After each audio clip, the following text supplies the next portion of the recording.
Shiny Pokemon might be some of the rarest treasures you can find, but it takes a lot of hard work and patience to find them. So today, I wanted to find out how hard it would be if I combined the work it took to find shiny Pokemon and the work it took to keep them alive. That's right, I attempted a Pokemon Scarlet hardcore Nuzlocke using only shiny Pokemon, and here's how it went. Now, I immediately ran into a big problem. None of these starters could be a shiny, but I also really wanted to use the Croc.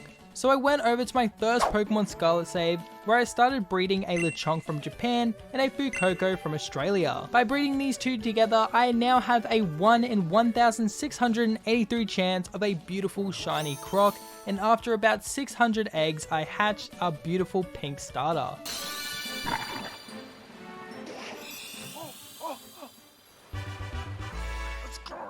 Now, for reference, I had filled up and released over 20 boxes of Fuecocos, and it took me about a week of on and off hunting.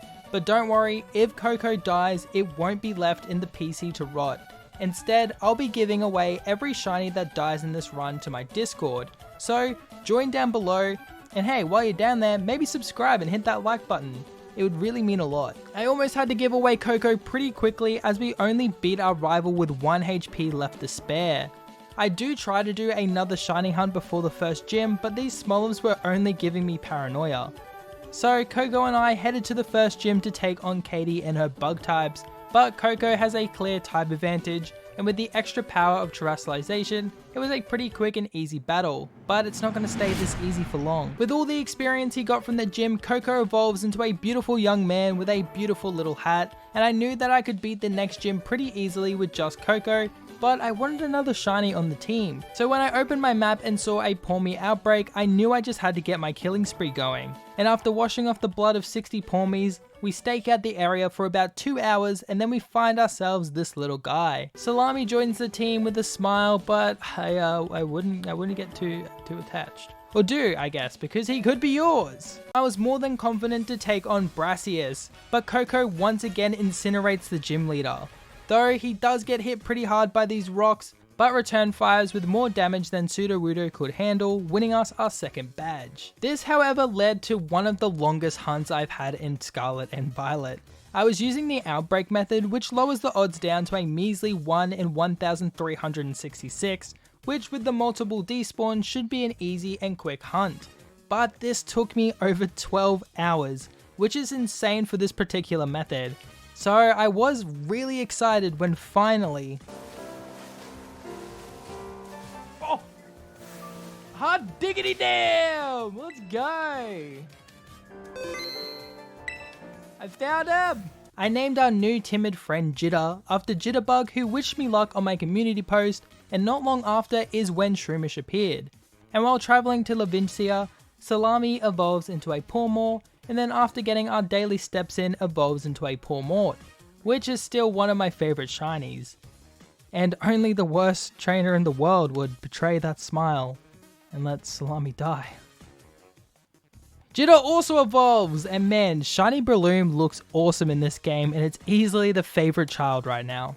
And now it's time to take on Ino, and this is where the challenge really begins. Her first few Pokemon are pretty easy to deal with, as Coco fries her Watch Roll, and then Salami is able to dig its way to victory against Bellibolt and Luxio. But then her ace Mismagius is next, and this thing hits like a truck and has 0 weaknesses due to its levitate ability. Ino is pretty toxic and abuses Confuse Ray, but Salami is able to break through and hit some super soft arm thrusts, basically massaging the flying light bulb. Mismagius then shows Salami the power of a real attack as it fires off a Hex, bringing our lovable rat down to just 17 HP, but after a quick snack, Salami is back to green HP. But that doesn't last long as Salami slaps herself in the face due to the confusion. Since Mismagius does way too much damage, it would be pretty dangerous to switch around, so with a heavy heart, I must ask Salami to die, as Mismagius fires off another Hex. This time, stopping Salami's heart as she falls to the ground. I begin to cry, but it's what she would have wanted. So I bring in Coco, and with 2 snarls, I'm able to lower Mismagius' offensive power, allowing me to bring in Jitter, who finishes the battle off with 2 swift punches. We've gained a gym badge, but lost a friend. But of course that means one of you will get to give Salami a new home. But we are down to just 2 members, so it's time for me to get serious about shiny hunting. So I spend a day on this Rockruff outbreak.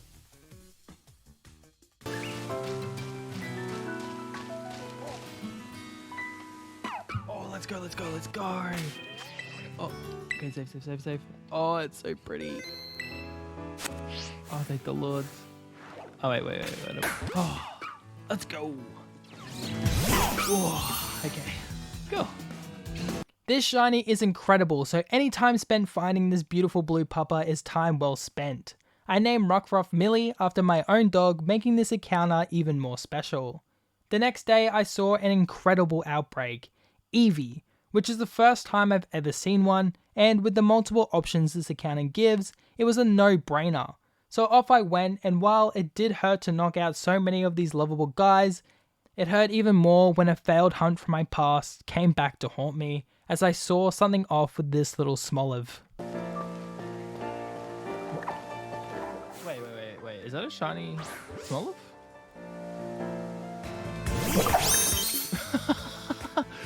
Oh my god, it is.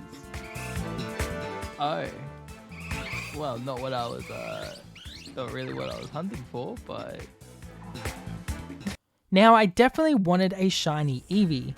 I'd given up on Smoliv well before this hunt, and Sylveon is one of my favourite shinies. Not to mention, we also already had a grass type and Jitter, so the double up could cause problems. But a shiny is a shiny, so I continue on ahead. Now, I did forget about the other 2 storylines, so I head over to the Cliff Titan Cloth, who Jitter takes out with 2 Mach Punches. And on my journey around Paldea, Millie evolves into Lycanroc Midday, who looks amazing. I mean, you can never go wrong with the blue shiny Pokemon. Sam the Smoliv also evolves into Dolliv, but I'm not as enchanted with his evolution. I can still appreciate the subtle change, which is definitely better than some other subtle shinies. Millie is now able to take on her first boss all on her own, as a Terra boosted Rock Tomb clips the Sky Titan's wings, allowing us to swim. Because despite the vast amount of rivers and waterways in Paldea, no one thought it'd be a good idea to teach me beforehand. Speaking of dangerous waters, it's time to take on Kofu. And surely with 2 grass types, this should be easy, and no one should die. Unfortunately, his Velivar does outspeed Jitter, landing a nasty pluck, but thanks to us shredding the fighting typing, it's only 2 times effective, allowing him to live. And after a 3-hit Bullet Seed, his speedy fish faints. Wugtrio comes in second and is able to outspeed Jitter as well and land a headbutt, but again, 1 Bullet Seed is enough to knock out his second Pokemon. But Jitter has taken a lot of chip, so when he brings in his ugly ace, I was a bit nervous. So I bring in Sam, who dodges the slam on the switch, but on the next turn a super effective Rock Smash brings Sam right into the red, as a Mega Drain does heal him up a little. But it's not enough, as on the next turn a Crab Hammer squishes our Olive Queen, sending her straight to the trade box. But it was not in vain, as Jitter is able to come back in and with a Bullet Seed avenges his fallen grass comrade, and earns us our 3rd badge. Generation 9 has introduced some absolutely amazing shinies, like Dondozo or Lechonk for example. But there is one shiny that I feel has been underappreciated. Honestly, the Pokemon might just be slept on completely. This is Nimble, and it will be our next shiny target. And after finding a Nimble outbreak on the map, I hop on my Raptor and drive over to the crew of Nimble, and after squishing 60 of these little bugs, I was able to find the Golden Cricket after about 40 minutes of picnic resets. Oh, is that it? Oh, that's it. Oh my god, yes. That did not take long at all. Holy. Oh, I should not have this Pokemon out though. And with that, Hop joins the team. Hops doesn't really help me against Larry, but you can't doubt how awesome it looks when it evolves into a low kicks. And with a level cap of 36, Coco also evolves into his final form, and this honestly has to be the best shiny starter out of the Gen 9 batch. Although I still wish they went a bit crazier with these shiny forms, but for now it's time to take on Larry.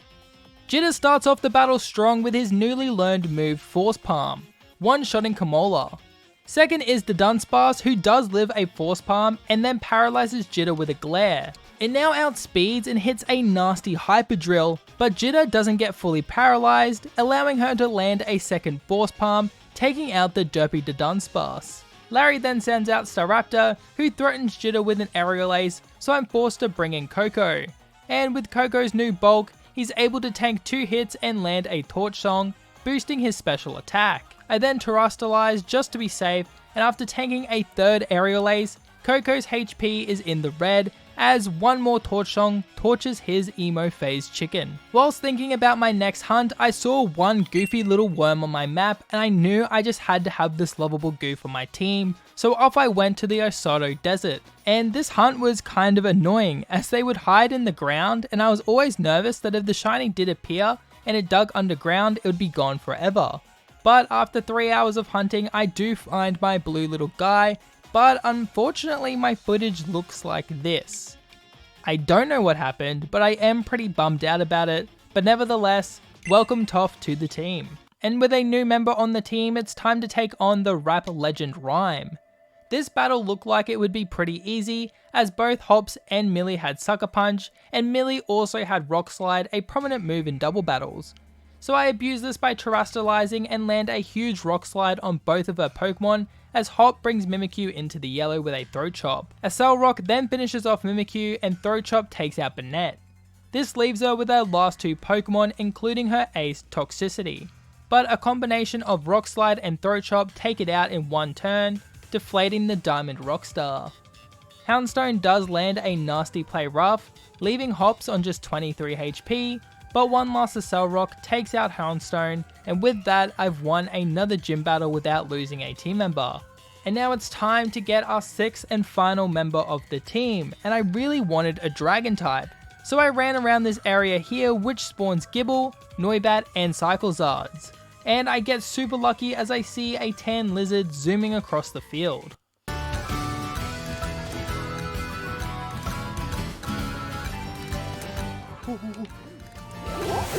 Oh, we did it! Yes. Oh, and it didn't despawn. Oh, we're winning, dude. And with that, I head back to the desert to beat the Great Tusk Titan. And honestly, Jitter was hanging on to dear life in this fight. Since Bullet Seed isn't the best move, Jitter's damage output wasn't the best, and if it wasn't for Arven, I might have lost Jitter in this fight. But luckily, we bring it down to the red, and a Mach Punch is able to finish it off. With the ability to glide, we fly over to Tulip, the Psychic type gym leader, and here, Hops gets to shine. I Terastallize Hops straight away into a pure Bug type, boosting his X-Scissor, one-shotting Farigiraf. Gardevoir is a bit tougher though, as it's part Fairy, which means our X-Scissor isn't super effective, which allows it to live one attack with red HP. Gardevoir then fires off a nasty Psychic, which brings Hop in range of his Wiki Berry, which brings him back up to green HP, and then a second X-Scissor is able to take out Gardevoir. Her third Pokemon Espathra is extremely quick, so I opt for a Sucker Punch, which murks the supernatural Emu. This leaves Tulip with her ace Florigis, but one X-Scissor is enough to take it out, winning us the battle. This leads me straight to the 8th gym leader Grusha and his Ice-type Pokemon. And well, call Koko global warming because he's melting some ice caps. Koko's main move, Torch Song, just makes this a pretty cruisy battle as it one-shots Frosmoth and gives Koko a +1 in special attack. Second is Beartic, but there's no need for an encore as only one song takes it out. So Titan does outspeed and lands a liquidation, which was pretty scary, but thankfully at +2, so Titan had little chance of surviving an attack. This leaves Grusha with his last Pokemon Altaria, who does bring Koko into the red with a Hurricane, but with no confusion, Koko is freely able to fire off one last Torch Song, earning us the 8th badge. And now it's time for the most tilting and infuriating Elite Four run of my career. Things start off easy with Rika as Jitter is able to one-shot Wishcash, but then she sends in Camerupt, who threatens Jitter with a Fire Blast. So I bring in Koko to eat the attack. Koko then hits a Snarl, lowering Camerupt's special attack, which lets me bring Jitter in, but Camerupt actually uses Yawn instead of attacking, making Jitter sleepy, so I have to switch again, bringing in Cyclozar. I then use Shed Tail, which lets me bring Jitter back in once again, but this time behind a substitute, keeping him protected. And thanks to Snarl, Camerupt falls to just one Seed Bomb. Donphan is third, and Seed Bomb procs its Sturdy ability, allowing to live on 1 HP as it fires off a Poison Jab, breaking Jitter's sub, but we finish the elephant off with a Mach Punch.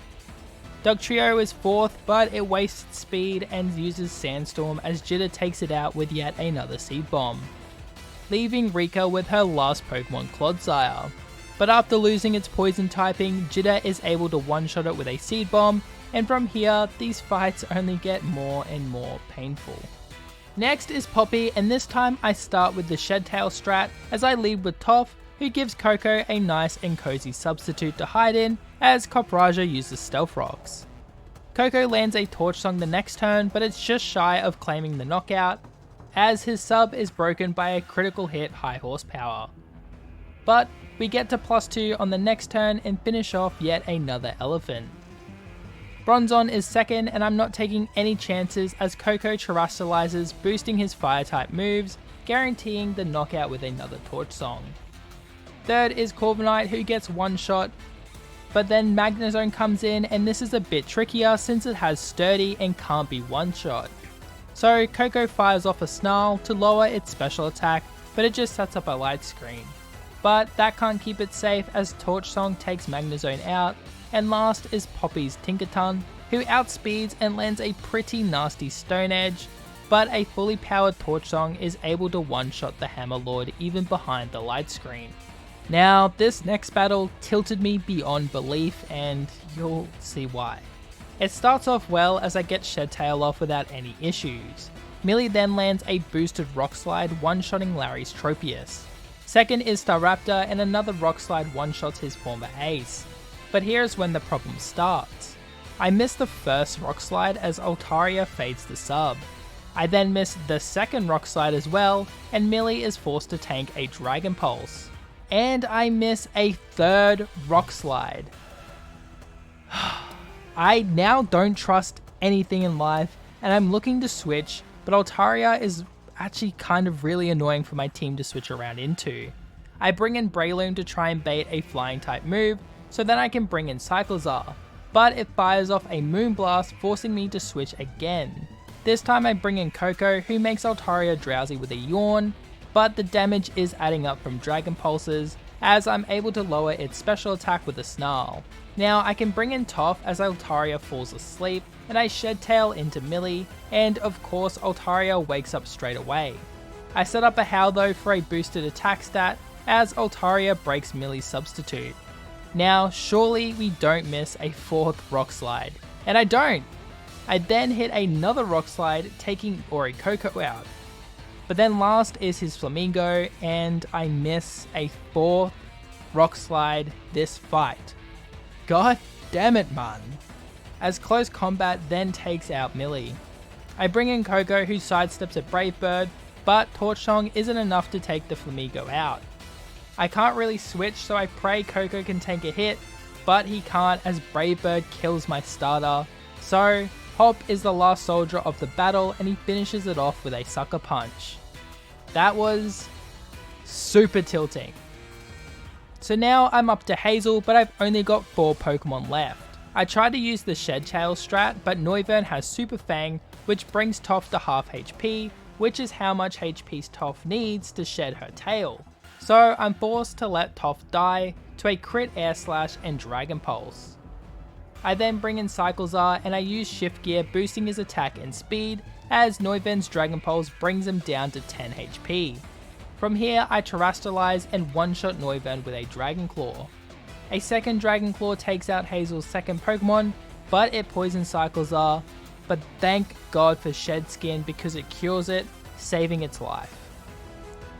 Haxorus is next, but a third Dragon Claw claims its third one-shot, and this leaves Hazel with his ace Baxcalibur, and it lives, with barely any HP left to spare, and kills Cyclizar with a Brick Break.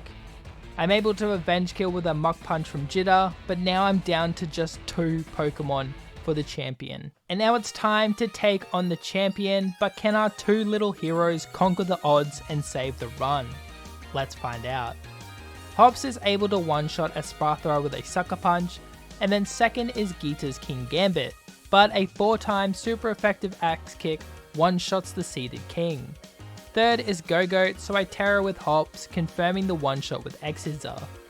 Fourth is Veluva, who I thought would outspeed, so I use Sucker Punch, but it misses out on the KO, forcing Hops to take a bunch of damage from Liquidation. Hops then has to face Avalugg, so I bring in Jitter, who gets crushed by layers of ice. Brick Break on the next turn then doesn't even bring Avalugg down to yellow HP, and a second Avalanche kills Jitter. Which leaves us with the low HP Hops, so I've got to pray Axe Kick can kill, but of course, because why wouldn't I miss and Hops crashes and unalives himself in a tragic twist. And with that, we've lost the run and honestly my will to live. But hey, on the bright side, every shiny Pokemon found in this run will be given away to you guys. And I'm going to be doing some weekly giveaways, at least for a little bit, so definitely check out the Discord and chat with some like-minded Pokemon lovers. But hey, have a lovely day guys and stay safe. What a brutal way to lose the run.